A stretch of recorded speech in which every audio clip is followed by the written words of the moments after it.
नाज़रीन आदाब Avon TV में आप तमाम का खैर मकदम है। रायचूर शहर के मशहूर मारूफ अक़लियती इदारे new education society registered Raichur में आज जनरल बॉडी मीटिंग यानी इजलास आम का इनेकाद अमल में लाया गया, जिसमें 4 एजेंडे रखे गए थे। पहला एजेंडा तो यही था कि सोसाइटी के सेक्रेटरी साजिद हुसैन और रुकन आमिला AR समदानी ने जो सोसाइटी को इस्तीफा पेश किया है अपने ओहदों से, उस इस्तीफे की मंजूरी या नामंजूरी। दूसरा एजेंडा ऑडिट रिपोर्ट का अप्रूवल था, जबकि तीसरा एजेंडा लाइफ मेंबरशिप लिस्ट को अपडेट करने का था और चौथा एजेंडा ऐसे अरकान आम जो इजलास आम में मुसलसल शिरकत नहीं कर रहे हैं उनके खिलाफ क्या कार्रवाई की जानी चाहिए। इसके अलावा सदर की इजाज़त से दूसरे मामला भी उठाए जा सकते थे।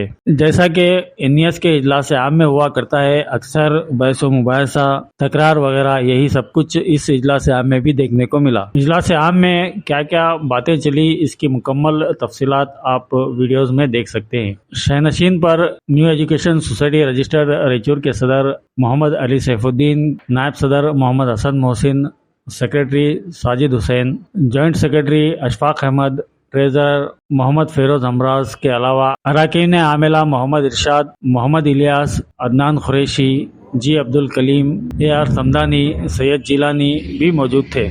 इजलास की खुसूसियत ये रही कि साबिका रुकन असम्बली और NES के साबिका सदर और मौजूदा रुकन आम सैयद यासीन ने भी इजलास में शिरकत की और इजलास को मुलाहजा किया। जो असेंबली पार्लियामेंट के रूल्स एंड रेगुलेशन को और एज ए गवर्नमेंट सर्वेंट मुझे भी मालूम है कि जो इस्तीफा देता है, भला कोई वजह रहो, उसको सर्टन पीरियड में इस्तीफा वापस लेने का हक है। 7 डेज सर्टन पीरियड ले सकते, 7 डेज के अंदर। मैं आपको क्या बोला, मैं कब दिया था इस्तीफा, कब दिया वापस? सदर साहब, सदर जो होते हैं और सेक्रेटरी जो होते हैं 26 नवंबर 2023 को भेजा जा रहा है।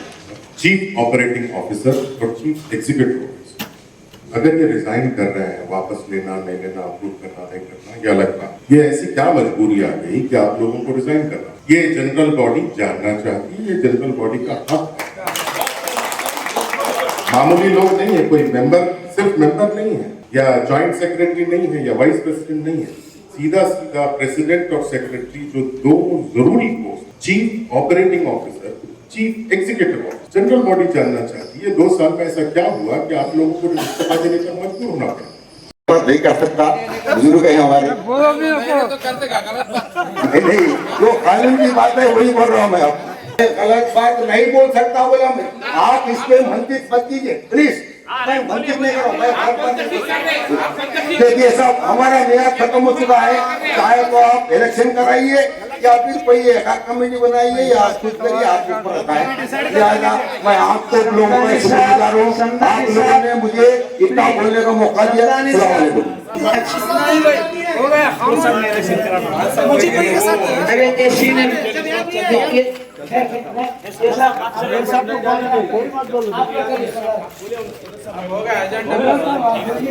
आप जो सीनियर मेंबर है, आप मेंबर है, जो भी बोल रहे हैं सब सीनियर मेंबर है, आप मेंबर है।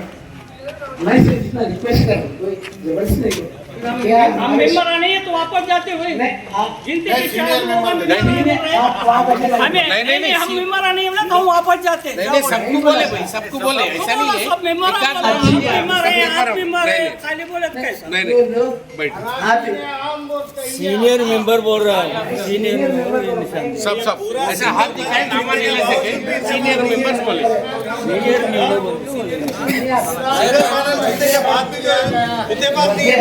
एक दूसरे को जो है ना टीका कर ले रहे हैं।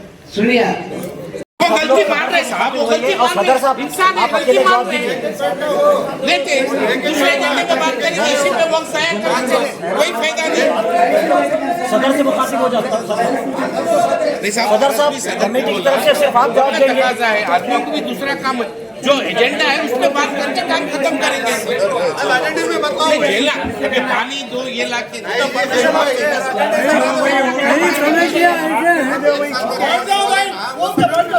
देखिए साहब, वो देखे उनसे गलती होगी,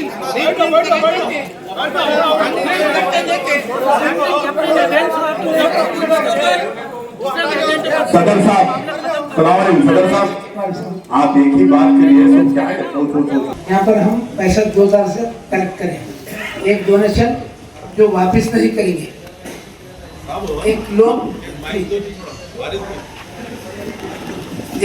जो वापस करेंगे। अब माजरत चाहता हूँ, ट्रेजरर साहब हिसाब दे दे, आप सदर है, ट्रेजरर साहब से हम सुनना चाहते हैं। गुज़िश्ता मीटिंगों में भी ट्रेजरर साहब से सुनाया जाता था, अभी भी ट्रेजरर साहब को जो हमारे लीडर फेरोज साहब उन्होंने सुना। एक ऐसी चीज पर आप लोग ताली बजा रहे हैं, मेरे बनने से 21,000 41,000 नहीं होते।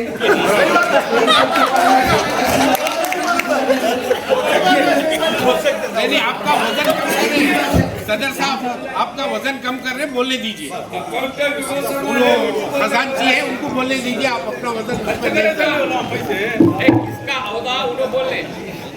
सबको अस्सलाम वालेकुम रहमतुल्लाहि बरकातहू।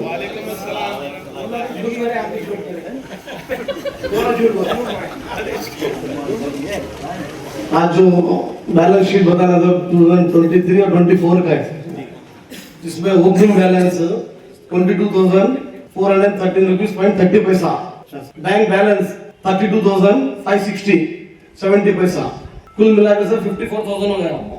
बैंक इंटरेस्ट SBI का 1218 रुपये, मतलब 1218 रुपीज। डोनेट जो डोनेट कर रहे हैं सर, उसके बाद 27,500। अच्छा, अनसेक्योर्ड लोन जो हाथ बदल लिए हैं लोगों से 6,60,000 सर टोटल। और nomination application collection for general body expenses से लिए सर 45,000 इलेक्शन का जो ये वाला खर्चा, कुल मिला के 7,89,107 रुपीज। अब इसका expenditure salary, staff salary sir 2,68,320 rupees, और printing and stationery charges 10,533 rupees 30 पैसा, office expenses 5,000 rupees, general body expenses 59,900, society renewal fees 3,565, audit fees 15,000, book of adjustment to Mujeeb साहब 3 लाख रुपीज, इसको अकाउंट को 7,89,107 को टोटल को इसको बैलेंस दिल हो गया 2023 में।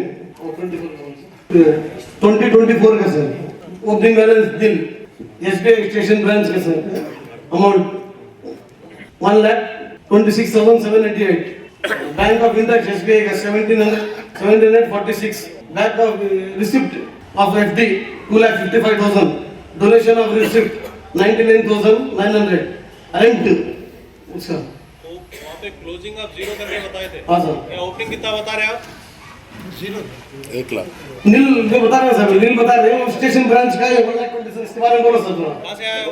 ओपनिंग बैलेंस क्या है वो बताओ।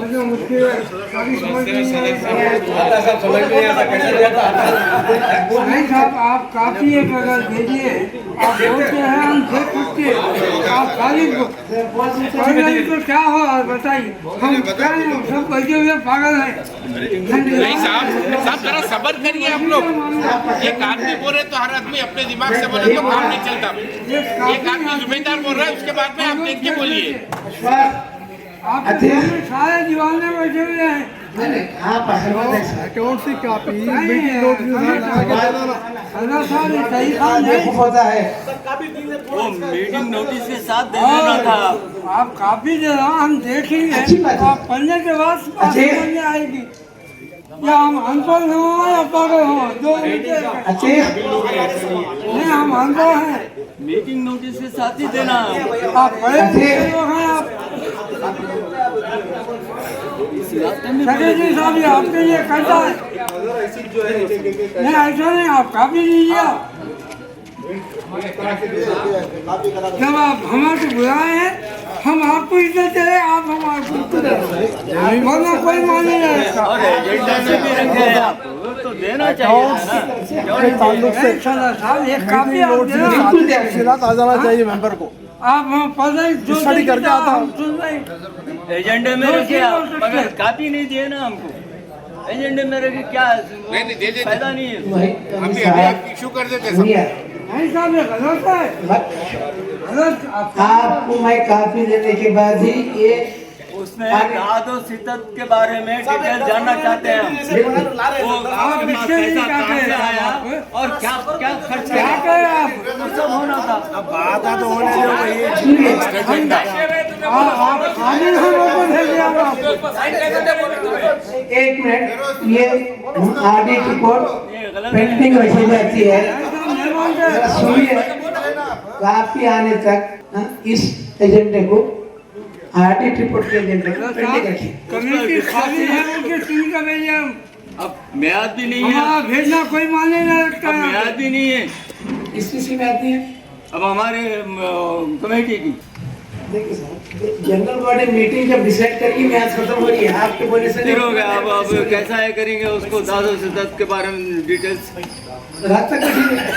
क्या है भैया? क्या बात है ये? आप एक गिलास दादा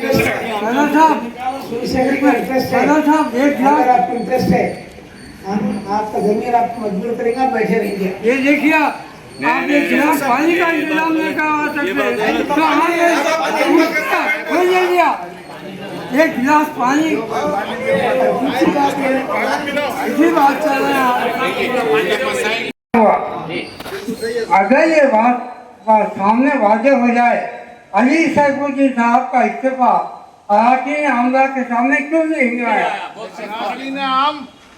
और यही बात सदर मोहतरम से खाई है, क्या आप कुर्सी पे बैठ के क्या मुद्दत मुकम्मल हो गई या नहीं? मुद्दत मुकम्मल हो गई या नहीं? एक मिनट, नहीं, आप इस्तीफे पे बात करें साहब, आप इस्तीफे पे बात करें, इस्तीफे पे बात कीजिए आप। जो एजेंडा है उसको बात एक बात आपको भी मालूम है, मुझे भी मालूम है। बोलिए। हमारा जो दस्तूर है उसको मेमोरेंडम कहा जाता है। नहीं बोलते। और मेमोरेंडम में सदर साहब इस्तीफा दो, सेक्रेटरी साहब इस्तीफा दो, कोई मेंबर इस्तीफा दो, तो उसको एग्जीक्यूटिव कमेटी में नहीं जनरल बॉडी में लाना चाहिए। बिल्कुल ये कानून है सब। तो आपका इस्तीफा एग्जीक्यूटिव में क्यों लाया गया और एग्जीक्यूटिव वाले को क्या इख्तियार था तो रिजेक्ट करके, या फिर आप वापस लेने का क्या इख्तियार है? आप इस्तीफा देने के बाद चुप के चाटते क्या? आप नहीं ले सकते, नहीं ले सकते। इस बात से कि एक आदमी इस्तीफा देने के बाद आप वापस नहीं ले सकते, मगर उनका स्टेटमेंट क्या है? अब रिजेक्ट करें बोल के मेरे पास कैसेट है, मेरे जेब में कैसेट रखी हुई है। वाइस चेयरमैन साहब ने ये कहा है कि उनका इस्तीफा एग्जीक्यूटिव में रिजेक्ट किया गया। क्या सर? बताओ खोल को, मुझे जरूरत, आप बोल रहे हैं जवाब बोल दिया, तो फिर आपका भी इस्तीफा होना चाहिए। हो गया। अब आप क्या है, हो गया सब हो गया। उसको बहस के लिए गया था, फिर हैदराबाद से वापस आने की उम्मीद नहीं रख रहा था। अल्लाह का फजल करम है, मैं हैदराबाद से वापस आ गया। एक वाक़या स्कूल में हो गया, फिर मैं बोला कि भाई अगर ऐसी लापरवाही करता रहा तो स्कूल में मजीद तबाही और बर्बादी का सामना ना हो। मैं अपने रूह की आवाज़ पर, अपने पूरे बाहोश और आवाज़ आकर मैंने अपना इस्तीफा विद इन द पीरियड वापस ले लिया। मैं यहाँ पे बोलने के लिए आया हूँ, मैं अपनी राय पेश करने के लिए आया हूँ। सदर साहब, सदर साहब, सदर साहब,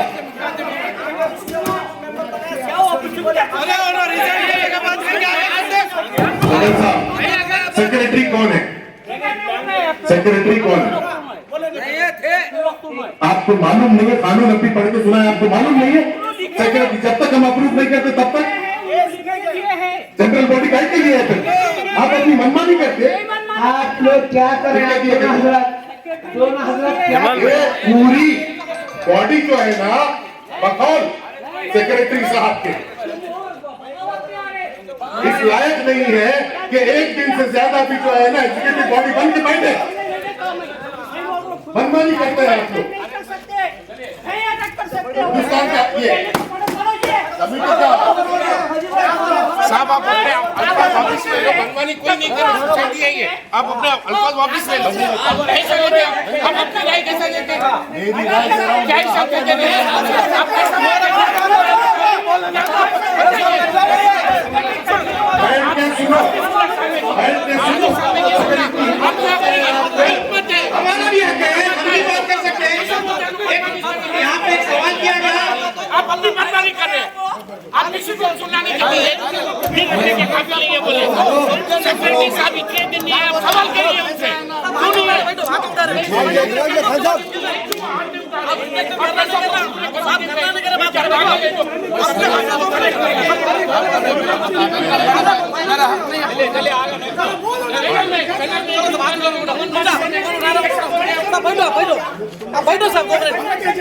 तमाम मेंबरान ये न्यू एजुकेशन सोसाइटी का मैं शुक्रिया अदा करता हूँ कि आप लोगों ने शायद समझ साहब के पीरियड के बाद बहुत दिनों के बाद एक भरपूर मेजॉरिटी से हमें हमारी बॉडी को इलेक्ट किया।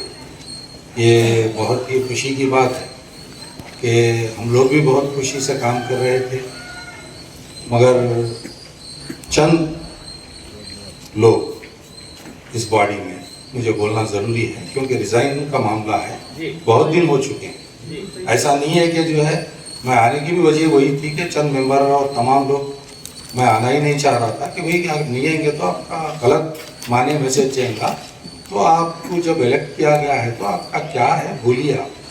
मैं वहीं बैठा था, मैं यहाँ भी नहीं आना चाह रहा था तब तक के जो है ये मेरा इस्तीफे के ऊपर डिसीजन ना हो, क्योंकि एक बार इस्तीफा देने के बाद बॉडी को पावर बता कि आप लोग चाहे तो एक्सेप्ट कर सकते चाहे रिजेक्ट कर सकते।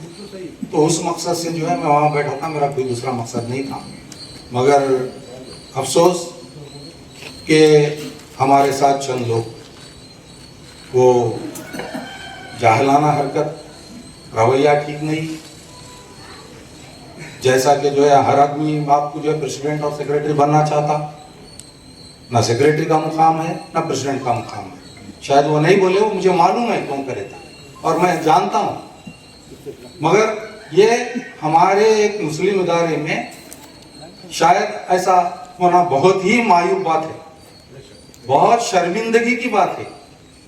बचा कुचा एक इदारा है, पहले तो यहाँ पे कुछ है ही नहीं, ना तो टीचर्स है ना तो लेक्चरर्स है, ना डिग्री में तो अनएडेड है, प्राइमरी स्कूल नहीं है।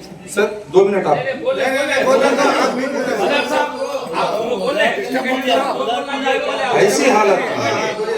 ऐसी हालत में या कोई सीट पे बैठ के ये समझता है कि मैं यहाँ का सुल्तान हूँ, तो ये बिल्कुल गलत है। जबकि इतने बड़े बड़े इदारे हैं वहां पे तो उनका नाम पता नहीं है, ना तो उनके फोटो है ना तो उनके मीडिया है। ये क्या हो रहा है हमारे पास? मैं इसके खिलाफ हूँ, मैं कभी मीडिया में नहीं गया, मुझे कभी फोटो नहीं चाहिए, ना मैं कोई अपने को यहाँ पे आके अपना अब हर आदमी सदर, हर आदमी सेक्रेटरी बनना चाहा तो ये बॉडी कैसे चले? ये बहुत बड़ी बात है, ये मजाक की बात नहीं है। आज तक शायद कभी नहीं हुआ होगा, मगर हमारे साथ हुआ, तो हम लोगों को बोलना भी जरूरी है। हमारा दर्द आपको बोलना जरूरी है, क्योंकि अगर हम आपके सामने नहीं बोलेंगे तो आपको हकीकत कैसे मालूम होगी? अगर आपको इलेक्शन करना है, अगर मेंबर्स वोट देना है तो सही लोगों को चुनिए। साजिद को जरूरत नहीं है, सफरुद्दीन साहब को जरूरत नहीं है, कोई और आएंगे अच्छे, तो अच्छे लोगों को चुन के सही डिसीजन लेके इस इदारे को रिनोवेट करना है, पूरे तरीके से रिन्यू करके इसको जो है इंग्लिश मीडियम में कन्वर्ट करना है। उसके लिए पैसा चाहिए, उसके लिए नए बिल्डिंग्स चाहिए, नया इंफ्रास्ट्रक्चर चाहिए, जिसके लिए हम कोशिश कर रहे थे। मगर अफसोस आदमी को यहाँ काम करने की कोई भी जो है कदर नहीं है। शायद आप लोगों को कदर होने की बल्कि हम लोगों को भिजाया, आप लोगों का शुक्रिया। मगर क्या करते, पूरे फाइल्स मैंने बनाए, जितने फाइल्स थे पूरे अपॉइंटमेंट के, क्योंकि 10th का बैन है आज भी, ऑनलाइन बोले निकाले, तो हर एक फाइल आपके सामने है। मैं इतना काम करने के बाद मैं कोशिश ताहत करा हूं कि जो है 2 लेक्चरर्स के पोस्ट के लिए, पीयूसी के लिए मैं अकेला बैठ के जो है महीनों की गिनती काम किया हूं। बेंगलुरु तक जाके जो है पूरे फाइल्स को जो है कोशिश करा के लाया हूं। रिजल्ट की वजह से रिजेक्ट हुआ, स्ट्रेंथ की वजह से रिजेक्ट हो रहा है। वो किसको मालूम होता है? जो एजुकेशन उसको मालूम है, जो इदारा चलाता है उसको मालूम होता है। एक जिम्मेदार आदमी सेक्रेटरी होता है, मगर सिर्फ पैसे देने के लिए सेक्रेटरी नहीं होता। तनख्वाहें देने, काम कराने, पूरे बिल्डिंग का रिनोवेशन के लिए 10 से 12 लाख मैंने खर्च किए। क्यों? क्या कोई मेरा साथी मकसद नहीं था, ना मुझसे किसी को बताना था, ना मैं कभी बोला। मैं खुद जो है आके जो है वो डिप्टी डायरेक्टर जो है आके बोला तुम्हारी स्कूल की हालत ऐसी है, क्लासरूम ऐसे है, टॉयलेट्स नहीं है, लेडीज टॉयलेट नहीं है, रेस्ट रूम नहीं है, स्पोर्ट्स रूम नहीं है, वो नहीं है। पैसे हाथ से डाल के मैंने काम कराया, मगर कहीं बोला नहीं मैं, मुझे बताना नहीं था किसी को। सैलरी के लिए आज भी 6 लाख रुपए जो खर्च लिया गया है वो पैसे मैं देता हूं बोल के बोला। कोई अफराद बोले, ये बोले कि जो है पैसे नहीं दिए, पैसे नहीं देते उनको ये चले गए, झूठ है। आप अकाउंट निकालिए, ये काम नहीं करना चाहिए, किसी को भी नहीं करना चाहिए। हकीकत बोलिए आप, सीट आती चली जाती, इंसान की कितने दिन है जिंदगी, मगर सच बोल के जाइए। झूठ बोलने से आपको क्या मिलने वाला है? अरे फोटो लगा लो, आप 1000 लगा लो, जब सेक्रेटरी बोल के बुलाते हैं तो सामने आपकी फोटो है क्या? क्या जरूरत थी आपकी? जब नक्को बोले तो छोड़ देना था, संभालो आप और 2 साल, कौन नहीं बोला आपको। मगर आप इलेक्ट होके आइए, आप इलेक्शन लड़िए, इलेक्शन लड़के जीत के आइए। खत्म हो रहा है, इलेक्शन लड़के आप सदर नहीं, प्रेसिडेंट ऑफ यूएस बनिए, वो नहीं इनकार कर रहा। अच्छी बात है, खुशी की बात है। जब तमाम मेंबर किसी को इलेक्ट करके भिजाए हैं तो उसको इज्जत दीजिए, उसके साथ सही काम करिए, सही सलूक करिए, तभी ये इदारा चलेगा। समझ साहब का इदारा क्यों चला? क्योंकि उनका साथ दे देते मेंबर्स, उनको इज्जत से पेश आते थे, उनका डिसीजन उन्होंने मामूली काम नहीं करे। आज नहीं है उन्होंने मरहूम, मगर 40 साल चलाना मजाक की बात नहीं है। क्योंकि ये देखिए आप कि जो है कई टीचर्स का अपॉइंटमेंट करे, कई लेक्चरर्स का अपॉइंट करे, हमें अब मालूम हो रहा है कि कितनी तकलीफ का काम है। जब आदमी जो करता है ना उसकी कदर नहीं होती, उसके बारे में जो करता है उसी को बोला जाता है। जब वह शख्स नहीं होता तो तब मालूम होता है कि भाई वो आदमी क्या काम किया। वो हमारे को आज नजर आ रहा है, सबको नजर आ रहा है। 6-7 टीचर लेक्चरर्स में क्या इंस्टीट्यूशन चलेगा आप बताइए। तो इसके लिए एक थिंक टैंक होना चाहिए, हमारे मेंबरों में दानिश और बाहर के लोगों को एजुकेशन को लेके इस इदारे के लिए अगर उर्दू मीडियम चलना है तो उसके साथ इंग्लिश भी चलना है। ये सब बैठ के बहुत ही अच्छे माहौल में इसका काम करेंगे तो ये इदारा आगे चलेगा, वरना इसको जो है कोई इंडिविजुअल इदारा ये चला नहीं सकता। क्योंकि उर्दू मीडियम में कोई एडमिशन लेने तैयार ही नहीं है, ना हमारे बच्चे हैं ना आपके बच्चे हैं, किसी के बच्चे नहीं है। हमारे नवासों को बुला के तैयार नहीं है, हम पोतरों को लाने तैयार नहीं है, तो स्कूल कौन उर्दू मीडियम पढ़ाएगा ये समझिए। तो हकीकत को अपनाना है। खास तौर पर न्यू एजुकेशन सोसाइटी का जनरल बॉडी मीटिंग बुलाया गया, बहुत खुशी की बात है।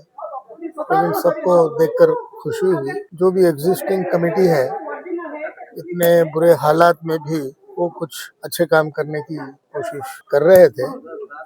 तो ऐसे कमेटीज को, जो भी कमेटी बनेंगे, ये डेमोक्रेटिकली सोसाइटी की कमेटी बने सो है, समझ गए। इनको I am also one of the member, तो ये तमाम मेंबरान क्या डेमोक्रेटिकली इलेक्ट करके ये कमेटी को बनाए। फिर हमारा फर्ज बनता है कि हम इनका हाथ मजबूत करें, और इसमें छोटे मोटे जो कंट्रोवर्सीज हैं वो कोई बड़े कंट्रोवर्सीज नहीं है, छोटे मोटे चीजें हैं जो डिफरेंसेस ऑफ ओपिनियन है वो उसको आराम से हल कर सकते हैं। अब इसमें there should not be any ego clash, likes and dislikes in every society, it is there. Likes and dislikes आदमियों में, मेंबरों में एक इंस्टीट्यूशन है, और ये जो इंस्टीट्यूशन है सोसाइटी का, every institution has got particular charter, उसका एक मकसद होता है, एक मटेरियल अपैरेटस होता है उसका, और उसके अंदर सेट ऑफ एक्टिविटीज रहते हैं। इसमें सेक्रेटरी रहता है, जनरल सेक्रेटरी रहता है, ये तमाम के जो फंक्शनिंग है ये सब मिला के समझे ये इंस्टीट्यूशन में। और बहुत सारे जो मेंबर्स हैं they comes and go, but the structure of the institution will remain same. जो इंस्टीट्यूशन का जो स्ट्रक्चर है वो सेम होता है, समझ गए। आज जो कुछ छोटी सी कंट्रोवर्सी मैं बैठ के ऑब्जर्व कर रहा था, थोड़ा मेरी तबीयत भी नासाज थी, उसके बावजूद भी मैं I attended the full meeting. वो कार में ही बैठा हुआ था। I am very sorry, I apologise to all the members. Because मेरी तबीयत खराब हो गई थी तो मैं दूर से बैठ के तमाम चीज़ें देख रहा था और ख़ास तौर पर मैंने भी सिग्नेचर किया जी, या तो इसमें रिजेक्ट करने का था या अप्रूव करने का था। Since I am a mass leader, public representative, community का लीडर और दूसरे कम्युनिटीज का भी मैं लीडर हूँ, तो मेरा ये फर्ज बनता है कि इनको अमिकेबली सेटल कराने के लिए एक दिन पहले, कल ही मैं मेरे रेजिडेंस पे इनको बुलाया था। सब मेंबर्स आके अपनी राय मशवरे दी और फिर अब ये मीटिंग के बाद भी इंशाल्लाह बुला के उनको थोड़ा सा काउंसलिंग करूंगा ताकि उनको एक हिम्मत देंगे, हिम्मत अफजाई करेंगे। और बहुत सारे हम कुमार नायक साहब को भी जीतते ही मैं उनको रिक्वेस्ट करें कि तकरीबन एक 15-20 लाख का एमपी फंड अगर उनसे हो सकता है, गुंजाइश है, या तो इंस्टॉलमेंट में यहाँ पर न्यू एजुकेशन सोसाइटी को देने के लिए। और भी इंस्टीट्यूशंस हैं, जरूरी नहीं है कि सारे माइनॉरिटी इंस्टीट्यूशन को ही देना है, माइनॉरिटी के भी हैं, नॉन माइनॉरिटीज के भी हैं, बैकवर्ड कम्युनिटीज के भी इदारे हैं, तो सबको हमारे एमपी साहब फंड्स दिए तो बहुत अच्छा रहता। और एमएलए साहब भी कोशिश कर रहे हैं देने की। और मैंने लिखा है सिग्नेचर में, this is a democratic process, go according to the majority of the members. Majority of the members जो हमारे सोसाइटी की है मेंबर, तो ये क्या चाहते हैं उसके हिसाब से करना चाहिए। अगर मैं कुछ बोलूंगा तो आई एम इन्फ्लुएंसिंग। हम दूसरे सब्जेक्ट्स में कर सकते हैं, तो सोसाइटी का मामला है, सोसाइटी क्या चाहती है, and we have to go according to that. और इंशाल्लाह अब क्योंकि मेंबर भी हैं हम, और हम जो भी बनेंगे वो डेमोक्रेटिकली बनेंगे। एक इंस्टीट्यूशन है, ऐसे इलेक्शंस होते रहेंगे, आते रहेंगे, जाते रहेंगे, but institution will remain same. उसका जो सब्जेक्ट, उसका पर्पस है, वो इट विल रिमेन सेम। देखो इसके अंदर जो अब ये जो आखिर के पॉइंट्स इंपॉर्टेंट है वो ले लो। अस्सलाम वालेकुम। आज न्यू एजुकेशन सोसाइटी की जनरल बॉडी मीटिंग तलब की गई थी, जिसमें बहुत सारे मेंबरों ने शिरकत की, लेकिन शुरुआती तौर पे जो है ना, इस मीटिंग की इब्तिदा बहुत ही अफसरदा रही। हमारे मरहूम नज़ीर पंजाबी साहब और जितने भी इस प्याम नहीं दिया गया। होना तो ये चाहिए था कि मीटिंग की शुरुआत में जितने भी मरहूमिन हैं, इस साल इंतकाल कर गए हमारे जनरल बॉडी मेंबर, उनके लिए कोई ताज़ियती प्याम दिया जाता। और सेक्रेटरी साहब के इस्तीफे पर सेक्रेटरी साहब ने अपने ख्यालात का इजहार किया कि हर आदमी सेक्रेटरी बनना चाहता है। ऐसे माहौल में जबकि एग्जीक्यूटिव कमेटी में कोई तालमेल नहीं, तो हमारा रहना बेमानी, इसलिए मैं इस्तीफा दे रहा हूँ। उस पर फिर हंगामा आराई हुई। हमारे एक जनरल बॉडी मेंबर जो बहुत सीनियर है और तबीयत से भी जो है ना नासाज है, पानी पूछे पीने के लिए, जनाब सैयद शाह इनायतुल्लाह खादरी कट्टानौजी साहब, तो पानी पूछने पर हंगामा आराई हुई। जबकि बिरयानी का इंतजाम किया गया था खाने के लिए मेंबरों को, लेकिन पानी पूछने पर मीटिंग के दौरान हंगामा आराई हुई। तो सेक्रेटरी साहब का जो इस्तीफा है वो मंजूर हुआ या ना मंजूर हुआ? हालांकि सिग्नेचर के ऊपर हुआ, उसका फैसला करने का इख्तियार एग्जीक्यूटिव बॉडी जो है ना, उसका हमारे को तो खुलासा नहीं दिए। आपको जो इतला है क्या कि वो कबूल हुआ या ना मंजूर? आप भी वहाँ पे मौजूद थे जी। आप देखिए, सेक्रेटरी साहब के इस्तीफा कबूल करने या ना करने से पहले सदर साहब अपनी चेयर छोड़कर चले गए जी। तो इस मीटिंग को आप इनकम्प्लीट कीजिए समझिए, या मीटिंग का बाइकाट समझिए, मीटिंग मुलतवी की गई समझिए, इसकी वजाहत हमको अब तक नहीं है। मीटिंग खत्म होगी भी 2 घंटे हो गए, हम यहीं पे हैं। ना सदर साहब की तरफ से, ना किसी जिम्मेदारों की तरफ से कोई ऑफिशियल, किसी भी जिम्मेदारों की तरफ से हमको किसी किस्म की ऑफिशियल इत्तला नहीं है कि ये मीटिंग मुलतवी हुई है या बर्खास्त हुई है या और कुछ। 2 साल की मियाद पूरी हो गई, 2 साल की मियाद, तो अब इलेक्शन कराना चाहिए क्या इनको जो है ना? और हमारी राय में इलेक्शन कराना चाहिए, क्योंकि चुनिंदा सेक्रेटरी नहीं है। चुनिंदा सेक्रेटरी जो है एग्जीक्यूटिव अथॉरिटी रखते हैं, तो आमिलाना इख्तियार रखने वाले शख्स को आप माजूल कर दिए, उनका इस्तीफा कबूल कर लिए, तो फिर बकाया कमेटी को आप केयर टेकर, इंचार्ज सेक्रेटरी जो होते हैं, सेक्रेटरी की जगह कोई सेक्रेटरी नहीं हो सकता। सेक्रेटरी की जगह सेक्रेटरी किसी को कहा जाता है तो वो ना इल्मी की वजह से या कम इल्मी की वजह से हो सकता है, लेकिन सेक्रेटरी की जगह कोई सेक्रेटरी नहीं हो सकता। सेक्रेटरी की जगह इंचार्ज सेक्रेटरी हो सकता, सेक्रेटरी की जगह एक्टिंग सेक्रेटरी या हो सकता, सेक्रेटरी की जगह सेक्रेटरी नहीं हो सकता। सेक्रेटरी का इस्तीफा अगर कबूल होता है तो ऐसी सूरत में कमेटी का भी और अपनी मियाद के बाद बाकी रहना गलत बात है। इसलिए जो है ना, मीटिंग बर्खास्त हुई है या नहीं हुई इसकी भी इत्तला नहीं दिए। हम लोग गुजारिश करते हैं कि दोबारा इलेक्शन होने चाहिए। जो आने वाला इलेक्शन होने वाला है, ये क्या इसी जो पुराने मेंबर्स बचे हुए हैं 300, 350, 400, क्या उन्हीं के इसमें होगा क्या नए मेंबर साजी होंगी? आपका क्या राय है? नहीं, हमारे खुद अकेले के चाहने से कुछ नहीं होता। यहाँ पे हम नहीं, आप भी एक जिम्मेदार हैं, जमा हुए आप थे भी इसलिए एक कि जिम्मेदार कुछ अच्छी गुफ्तगू होगी, लेकिन इसमें गुफ्तगू का कोई मौका नहीं दिया गया। पानी पूछने पर हंगामाराई हो रही है, तो ऐसी सूरत में हमको अपनी राय खुलकर रखने का पूरा मौका नहीं दिया गया। वरना हम अपनी राय रखते थे इसमें कि नए मेंबर साजी होनी चाहिए, क्योंकि यहाँ पे काबिल लोगों की कुछ कमी है। हमारे साथ कुछ और काबिल लोग जुड़ना जरूरी है, वरना इस इदारे को जो ऑक्सीजन पे रखा हुआ है बहुत जल्द दम तोड़ने का खदशा है। हमारे मोहतरम अली सैफुद्दीन साहब न्यू एजुकेशन सोसाइटी के जो सदर हैं, मीटिंग इनकम्प्लीट करते हुए इस कुर्सी को छोड़कर चले गए। उसके बाद जो हंगामाराई हुई, जो सिग्नेचर्स हुए कि इस्तीफा सेक्रेटरी का कबूल या ना कबूल, जिस पर हम लोगों ने भी दस्तखत किए हैं कि सेक्रेटरी का इस्तीफा कबूल नहीं होना चाहिए, लेकिन वो तमाम चीजें कानूनन क्या दुरुस्त हैं, इस पर एक सवालिया निशान है। सदर के जाने के बाद कोई मीटिंग वैलिड नहीं रही, उसके बावजूद भी उस कार्रवाई को बाकी रखना जॉइंट सेक्रेटरी या नायब सदर का बगैर इजाजत के, सदर की इजाजत के बगैर कंटिन्यू रखना कहाँ तक दुरुस्त है। वो जो सिग्नेचर्स हुए हैं सेक्रेटरी का इस्तीफा कबूल करने के, वो सब कानून के बाहर। सदर की मौजूदगी में दस्तखत होनी चाहिए थी, सदर की मौजूदगी में उन दस्तखतों को काउंट करके एक रिजल्ट दिया जाना चाहिए। जो रेजोल्यूशन पास नहीं हुआ, तो बाद में से ये कहना कि ये कबूल हुआ या नहीं हुआ, ये गलत होता। वकील साहब ये बताइए, आज जो जीबी मीटिंग हुई उसका रिजल्ट क्या निकला? जो एजेंडा तय पाया गया था, जो नुकात जिस पे बहस होनी थी, तो बहस मैं समझता हूँ, मेरा ओपिनियन, मेरी राय ये है कि इनकम्प्लीट हुआ। और मैं समझता हूँ अकाउंट के ताल्लुक से बहुत सारा मैटर केप्ट इन अबेंस हुआ है, यानी पेंडिंग हुआ है। वो देंगे बोल के बता रहे थे वो लोग, है ना। अब वो देखिए बहुत सारे नुकात पे तो बहस हुई, बहुत गड़बड़ी हुई, और हर मीटिंग में ये देखा जा रहा है कि न्यू एजुकेशन सोसाइटी के बहुत तू मई हो रही है। काम करने वालों को काम करने देना चाहिए। हर कोई काम करने के मकसद से आता है, जो भी आता है मेंबर चुनकर, जो भी ऑफिस बियरर होता है वो काम करने की नीयत से ही होता है। मगर बात जगह वो हमारे जो रूल्स और रेगुलेशंस है सोसाइटी के बायलास के तहत वहाँ पे छोल हुआ है। तो मिसाल के तौर पे देखिए क्या है, पहले हम बायलास को समझना है। क्या अगर प्रेसिडेंट साहब नहीं है, लीव पे हैं, तो उनकी गैर मौजूदगी में बायलास जो बोलता है, उनकी गैर मौजूदगी में नायब सदर साहब काम कर सकते हैं। उसी तरह से सेक्रेटरी साहब अगर नहीं हैं, कई महीनों तक लापता हैं, कुछ जाती वजूहात की बिना पे गए हैं, तो ऐसी सूरत में ज्वाइंट सेक्रेटरी काम कर सकता है। उस पर इतना बड़ा तसाद नहीं बचाना चाहिए था, सीधा हट जाना चाहिए था। और देखो और एक भी बात है, जब कौम व मिल्लत के इदारों की खिदमत करना चाह रहे हैं, मुस्लिम बच्चों का खिदमत करना चाहते हैं, तुलबा का, तालिब इल्मों का,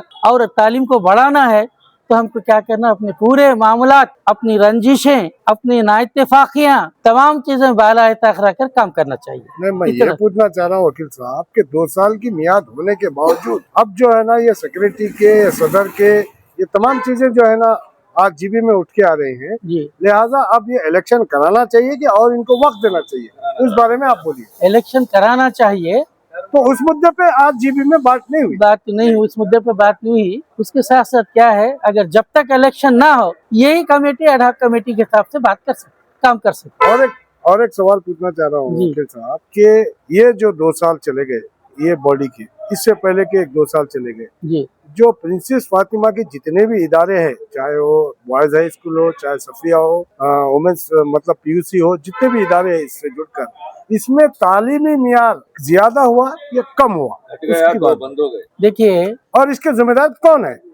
प्राइमरी एजुकेशन जो कौमी मदरसे में चल रहा था वो बंद हो गया जी। और मेन वजूहत ये है कि भाई बॉयज हाई स्कूल जो चल रहा था वहाँ भी तादाद जो है ना तुलबा की बहुत कम होने लगी। इसकी वजह क्या है? इसकी वजह तालीम में कुछ कमजोरी है। इसमें मैनेजिंग कमेटी के ताल्लुक से मैं तो इल्जाम नहीं लगाऊंगा, मगर हमको काम करना चाहिए मिलजुल कर, पूरे लोग मिलजुल कर तमाम तुलबा को बुलाना चाहिए, उनके वालिदैन को बताना चाहिए, जरिए तालीम उर्दू रखिए, जरिए तालीम उर्दू को आबाद कीजिए। और उर्दू भी रोजगार के ताल्लुक से जुड़ी हुई जुबान है। उर्दू जो है ना 99% जो है ना पॉपुलेशन की जुबान है, हर कोई उर्दू बोलता है। उर्दू मुसलमानों की जुबान नहीं है, उर्दू पूरे हिंदुस्तान की जुबान है, जिसमें बहुत बड़े बड़े क्या बोलते हैं शोरा गिरा तमाम जो है ना गैर मुस्लिम भी रहे हैं, तो उसको सोचना चाहिए। अब मैनेजमेंट कमेटी का एक मामला ये भी है कि वे घरे घर जाकर एक वक्त निकाल के माँ बाप को समझाए, वालिदैन को बजरिए उर्दू तालीम कीजिए, बजरिए उर्दू तालीम को आगे कीजिए। मैं ये पूछना चाह रहा हूँ साहब कि आप पेशे से एक वकील है जी, घरे घर जाके बुलाना ये गलत बात है। आप ऐसी तालीम दीजिए कि माँ बाप खुद अपने आपके इदारे में लेकर के एडमिशन कराना। आप ये बात बोल रहे हैं, आप ये गलत है। आपका जहाँ कहना तक मैं समझता हूँ कि वो यानी अपनी ख्वाहिश और मर्जी से खुद माँ बाप ला के शरीक करे अपने बच्चों को। अब सबसे बड़ी वजह ये भी बुनियादी वजह ये है, आजकल के माँ बाप जो हैं, खासतौर से मुसलमानों में, हिंदुओं में, कई अफवाह में ये चीजें हैं कि अब जरिए तालीम जो इंग्लिश हो, उसमें बहुत सारे मामला, बहुत सारे डेवलपमेंट है, बहुत सारी प्रोस्पेरिटी, ये सोच रहे हैं। उस वजह से तालीम जो है मुसलमान बच्चे कम हो दिन ब दिन। और हमारे को कोशिश करना चाहिए, हमको हिम्मत नहीं हारनी चाहिए, आगे बढ़कर कोशिश करना। मैं आखिरी सवाल ये पूछना चाह रहा हूँ कि वकील साहब, जो पिछले कई साल से, मतलब पिछले 8 से 10 साल से नए मेंबर साजी की जो है ना बंद हो चुके हैं। अब रही बात, जो मेंबर थे उसमें 160 से चिल्लर का इंतकाल हो चुका है। अब 300, 350, 400 के दरमियान नए मेंबर बच चुके हैं। तो नए मेंबर साजी के लिए आज तक कोई कमेटी, जो भी एग्जीक्यूटिव बॉडी मेंबर बनी है, वो लोग उसके बारे में सोच रहे नहीं है। तो आप इस बारे में क्या बोलना चाहते हैं? देखिए, मौजूदा कमेटी से और आने वाली कमेटी से मेरी यही नहीं, मैं ये बोलना चाह रहा हूँ कि नए मेंबर बनने के बाद ही इलेक्शन करना चाहिए। नहीं, आप इससे इत्तेफाक रखते हैं? नहीं, मैं इससे इत्तेफाक रखता हूँ। और इलेक्शन की जो मेंबरशिप की फीस भी अब 10-20 रुपए से काम नहीं चलेगा, कम से कम मिनिमम 1000 रुपए रखिए, ताकि सोसाइटी का बहुत सारा भला हो। 1000 नहीं, 4000 रखिए आप। मगर नए मेंबर बनाना चाहिए, इलेक्शन करना चाहिए। आप इससे इत्तेफाक रखते हैं या नहीं? मैं 100% इत्तेफाक रखता हूँ, बनाना चाहिए। और सोसाइटी को आगे बढ़ाना है, क्योंकि माशी एतबार से भी डेवलप करना है, हर चीज से डेवलप करना है, ताकि सोसाइटी महरूम ना रहे, किसी किस्म की कमी पेशी इसमें ना रहे। तो बनाना चाहिए। शुक्रिया। कोई बात।